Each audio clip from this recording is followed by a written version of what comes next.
మార్పు మానవ జీవన విధానానికి మార్పు చాలా ప్రాముఖ్యమైనది. మార్పు ఎంతో అవసరం. బాల్యంలో మార్పు, యవ్వనంలో మార్పు, వయసులో మార్పు, వృద్ధాప్యంలో మార్పు. కుటుంబ పరిస్థితులను బట్టి, జీవన విధానాన్ని బట్టి, పరిస్థితులను సంకల్పం బట్టి, ధ్యేయాన్ని బట్టి, లక్ష్యాన్ని బట్టి మార్పులు జరుగుతూ ఉంటాయి. ఋతువులు మారినట్టే, కాలాలు మారినట్టే మార్పు కూడా మారిపోతూ ఉంటుంది. వర్షాలు అధికము, తక్కువ, ఎండలు మెండు, తక్కువ, ఇలా రకరకాలైనటువంటి మార్పులతో వస్తుంది. మార్పు ఒక ఉద్యమం, మార్పు ఒక సామాజిక విప్లవం. మార్పు లేనిదే మనిషి జీవన విధానం లేదు. ప్రపంచ దేశాలు, ప్రపంచ యుద్ధాలు ఏవి చేసినా మార్పుతో స్టార్ట్. ఏ దేశ చరిత్ర చూచిన ఏమున్నది గర్వకారణం, నరజాతి చరిత్ర చూచిన పరపీడన పరాయణత్వములు మార్పుకు సంకేతం. మార్పు చెడుకు మార్పు, మంచికి మార్పు. మార్పు మన జీవన సంకల్పం. మార్పు మన జీవనానికి తొలిమెట్టు. మార్పు మనం వేసే ప్రతి అడుగుకి ఒక ముందు దిక్సూచి. మార్పు మనం కోరుకోము. మార్పు దానంతటా అది స్వతసిద్ధంగా సహజంగా వచ్చేటటువంటిదే మార్పు. మార్పు లేనిదే జీవితం లేదు. జీవితం లేనిదే జీవనం లేదు. జీవనం లేనిదే మనిషి లేదు. మనిషి బ్రతికే ఒక మార్పు. స్థితులను బట్టి, గతులను బట్టి, మనిషి జీవనాన్ని బట్టి మార్పులు సంభవిస్తూ ఉంటాయి. మార్పు ఒక కోణములో చూడాలి. ప్రతి మనిషిని మనం ఒక కోణంలో చూస్తాం. ఒక్కొక్క మనిషిని ఒక్కొక్క కోణంలో, ఒక్కొక్క దృక్పథంలో చూసినప్పుడు ఆ మార్పు మనకి కనపడుతూ ఉంటుంది. మార్పు ఒకప్పుడు దురుసుగా ప్రవర్తించిన వ్యక్తి కొన్ని సంవత్సరాల తర్వాత వినయంగా మాట్లాడతాడు. కొన్ని సంవత్సరాలు వినయంగా మాట్లాడిన వ్యక్తి దురుసుగా మాట్లాడతాడు. ఇదే మార్పు. మనిషికి విసుగు, కోపము, ఆవేశము, ఉద్రేకము, కామము, క్రోధము, మదము ఇవన్నీ కూడా మార్పులకు సంకేతం. కోరికలు మార్పులతో ఉద్భవిస్తాయి. కోరికలు లేనిదే జీవనం లేదు. జీవనం లేనిదే మనిషి లేడు. మనిషి లేనిదే జీవనం లేదు. మనిషి అవకాశాలను బట్టి, పరిస్థితులను బట్టి, చుట్టూ పరిసరాలను బట్టి కూడా మారిపోతూ ఉంటాడు. ఒక్కొక్క ప్రాంతంలో ఒక్కొక్క విధానం, ఒక్కొక్క ప్రాంతంలో ఒక్కొక్క జీవనం. ఆచారాలు, సాంప్రదాయాలు ప్రాంతాలను బట్టి, దేశాలను బట్టి, స్థితిగతులను బట్టి ఉంటాయి. ఎవరి ఆచారం వారిది, ఎవరి సాంప్రదాయం వారిది, ఎవరి సంస్కృతి వారిది. సాంస్కృతిక జీవనం, ప్రతి మనిషి సాంస్కృతిక జీవనం మీద ఆధారపడి జీవించాలి. మనిషి జీవనానికి సంస్కృతి ఎంతో ముఖ్యం.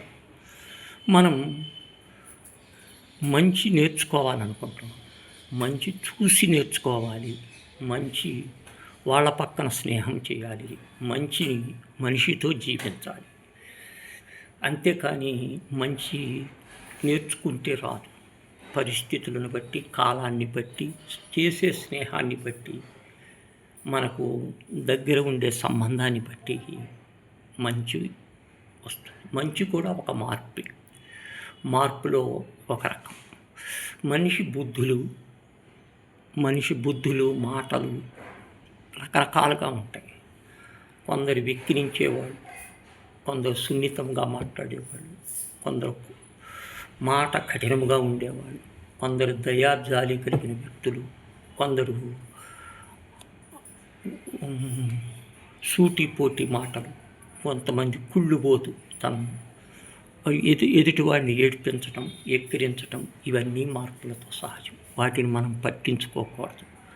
బుద్ధిని, సూత్రాలు, చాణక్యుడి రాజనీతిని అనుసరించి నేటి సామాజిక పరిస్థితులకు అనుగుణంగా మనం మార్పులు తెచ్చుకోవాలి. ప్రతివాడికి ఆవేశం, ఆవేదన, ఉద్రేకం ఎక్కువ మనిషి జీవనంలో ఉంటూ ఉంటుంది. కానీ వయసు పెరిగే కొద్దీ ఆవేశం ఉండకూడదు. వయసు పెరిగే కొద్దీ ఆవేదన ఉండకూడదు. వయసు పెరిగే కొద్దీ క్రోధం ఉండకూడదు. వయసు పెరిగే కొద్దీ ఆలోచన విధానంలో మార్పు రావాలి. మన వయసును బట్టి, మన స్థితులను బట్టి, మన శరీరాన్ని బట్టి మన శరీరం ఎంతవరకు సహకరిస్తుంది అనే స్థితిని బట్టి మనం మారుతూ ఉండాలి. అంతేగాని ప్రతిదీ నాది, ప్రతిదాన్ని నేనే పోరాడతా, ప్రతిదీ నా ఇష్టం, ప్రతిదీ అంటే కుదరదు. భిన్న భావాలు, భిన్నత్వంలో ఏకత్వము కలిగిన దేశం మనది. అనేక మతాలు, అనేక కులాలు, అనేక జాతులు ఉన్నాయి. మత ప్రేమ్యం లేని లౌకిక రాజ్యం మనది. సామాజిక జీవన పరిస్థితులకు కట్టుబడి ఉండే మనది. కాబట్టి ఇంతమందిని తట్టుకురావటానికి సమిష్టి నాయకత్వం కావాలి. ఎంతో ఓర్పు ఉండాలి. శాంతి, సహనము, పట్టుదల ఇవన్నీ కూడా ప్రతిబింబించాలి. ఇవి లేనిదే మనిషి మనము సాధించవలసిన లక్ష్యాలు మార్పులతో సాధించవచ్చు. కాబట్టి మనము కుటుంబంలో ఇంటి పరిస్థితులను ఇల్లాలు అర్థం చేసుకోవాలి. ఇంటిని క్రమ పద్ధతిలో మంచి భావాలతో, పిల్లలకు మంచి లక్ష్యాలతో నూరిపోయాలి. క్రమశిక్షణ, కుటుంబ పరిస్థితులు, కుటుంబ ఆచారాలు పిల్లలకి ఇల్లాలు నేర్పాలి. ఇవి క్రమ పద్ధతిలో ఉంటే మనకి పాఠశాల విద్య, కుటుంబ విద్య, సామాజిక విద్య, సంఘ విద్య, రాజకీయ విద్య ఇవన్నీ కూడా మార్పులు క్రమక్రమంగా మారుతూ ఉంటాయి. కాబట్టి మనం వీటిని గురించి అవగాహన చేసుకోవాలి. మార్పు అనేది చాలా అవసరం. మారకపోతే మన జీవనం సాగదు. అంతేగాని తాబట్టిన కుందేళ్లకు మూడే కాళ్ళు అనకూడదు. కాబట్టి మనము మారుతూ ఉండాలి. పరిస్థితులకు అనుగుణంగా మారుతూ ఉండాలి. నిన్న మంచి, నేడు చెడు, నిన్న చెడు, నేడు మంచి. నిన్న వద్దన్నది ఇవాళ కావాలి, ఇవాళ కావాలన్నది నేడు వద్దు.